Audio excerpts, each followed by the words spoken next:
Neil here from Our Clean. So today we're cleaning one of these pergolas, and you can see the amount of lichen and mold that's growing right throughout. We're cleaning this inside and out.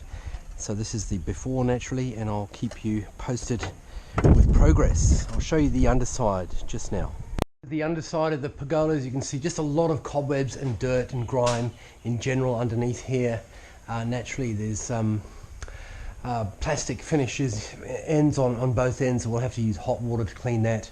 And yeah, okay, we'll show you the results when we're finished. The completed results, absolutely fantastic, love it, looks like new.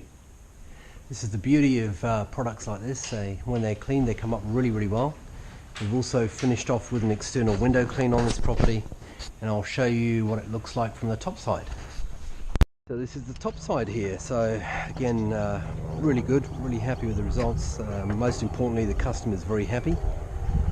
When we're working on these plastic sections, we had to be very careful.